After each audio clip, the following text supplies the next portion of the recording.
Hello mga mamshis! So, eto na nga. Ito yung dalawa kong mga anak.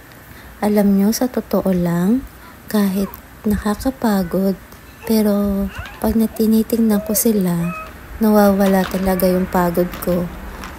Siyempre, nanay tayo, hindi pa rin maaalis na pag makukulit sila.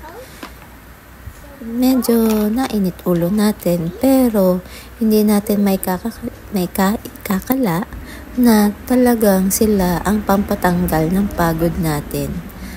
At the end of the day, tingnan mo sila magkasundo, naglalaro, at talagang mafe-feel mo na ang swerte-swerte mo. Kaya dito sa dalawa kong babies, ay talagang napakaswerte ko.